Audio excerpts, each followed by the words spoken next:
All those people of Pompeii and Herculaneum were surprised when Mount Vesuvius exploded, covered with a 1,000-degree cloud of ash, sort of frozen and fried right in position. Sodom and Gomorrah, given an example of what will happen to the wicked. It says they're burnt with eternal fire. By the way, are Sodom and Gomorrah still burning today? The results of the fire are eternal. This idea that the wicked burn forever and ever, it's something that came from Greek mythology that some in the church adopted because they can manipulate people with fear, but the Bible is very clear that the wicked are burnt up in hell. They are consumed. That's why it says in Revelation chapter 20, verse 14, this is the second what? Second death. Death means absence of life. I mean, how could you be any more dead than they were when they were raised from being lost? When it says this is the second death, they are really dead. You know, there's only two choices. For God so loved the world, he gave his only begotten Son, that whosoever believeth in him should not perish. That's one choice. Perish, but have everlasting life. There's two choices. Perish, death, consume away, burned up, or everlasting life. Number 16. Do the souls of the wicked burn forever? Oh yes, their bodies burn up, Doug, that's clear, but doesn't the soul burn forever? What does the Bible say? Matthew, these are the words of Jesus. Do not fear those who kill the body, but they cannot kill the soul. But rather fear him who is able to destroy, do what? Destroy both soul and body in hell. That lake of fire, both soul and body are consumed, destroyed, perish, burn up. I mean, how can God be any more clear? You're thinking, oh, but what about the parable of the rich man? Write it down. We can answer that one. Or you might be thinking, doesn't it say forever and ever somewhere? There are some difficult verses. We're happy to look at them. But there are a whole lot more verses that say that the wicked are burned up. How else could God say that he's going to create a new heaven where there's no more pain? If there's a torture chamber outside our windows through eternity, how could there be no more pain? Ezekiel 18, verse 20.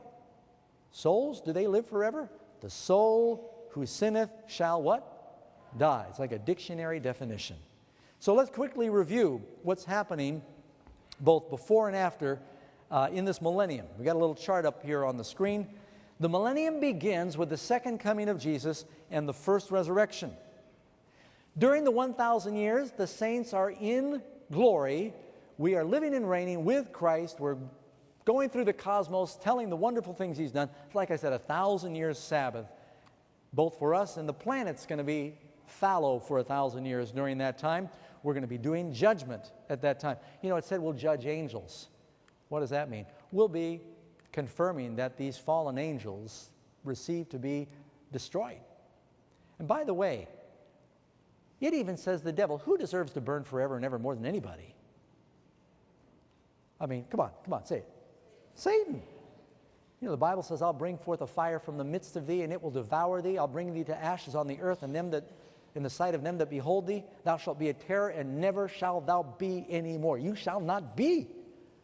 The devil's getting burned up. He'll burn longer than anyone else.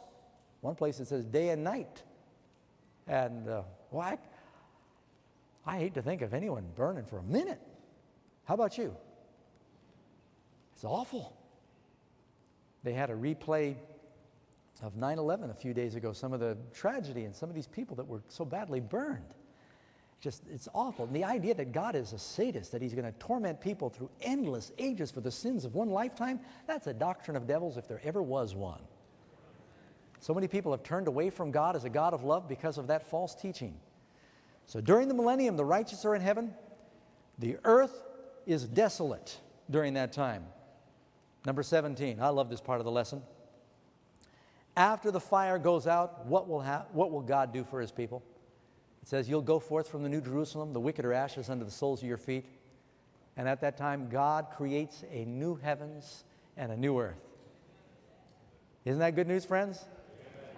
We, according to his promise, look for a new heaven and a new earth wherein dwells righteousness. You know, righteousness can dwell in us right now because Christ is righteous and he wants to dwell in your heart. Do you want him there, friends? Stay tuned. Pastor Doug will be right back with this week's special free offer. Why was Jesus baptized? Was he baptized for his sin? Jesus was dedicated as a baby in the temple. But Jesus was baptized at 30 by his choice. It's something you must choose. The same way that John the Baptist prepared the world for Jesus' first coming, I believe there's an Elijah message that will prepare the world for Jesus' second coming. Is it possible to see into the future? What's in store for planet Earth? Crime, war, and natural disasters appear to intensify every day. Do they herald an approaching cataclysmic event? Discover secrets in the Bible that will change your life forever. Call now and order your copy of the most amazing Bible prophecies today.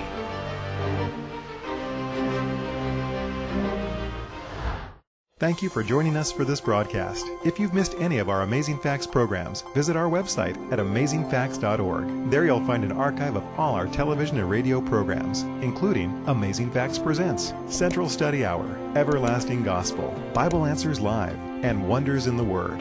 You'll also find a storehouse of biblical resources geared towards answering some of your most difficult questions. And our online Bible school is just a click away. One location, so many possibilities. AmazingFacts.org.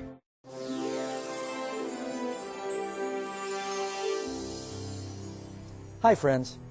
The Bible teaching regarding what happens when you die is one of the most misunderstood doctrines out there today. It's very important that we understand what God has revealed in His Word to avoid diabolical deception. For example, even though the Bible strictly forbids attempting communication with the dead, you'll still find Christians today who seek out mediums and psychics.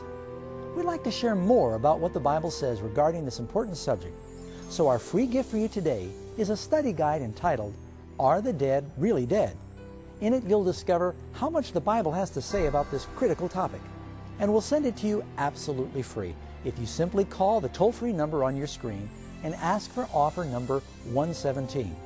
Or you can write us at Amazing Facts, offer 117, P.O. Box 1058, Roseville, California, 95678. Well, that's all the time we have today for this edition of Amazing Facts Presents. Until we meet again, remember the encouraging promise of Jesus. If you continue in my word, then you are my disciples indeed, and you shall know the truth, and the truth shall set you free. This is your last chance to take advantage of this week's special free offer. There is no cost or obligation.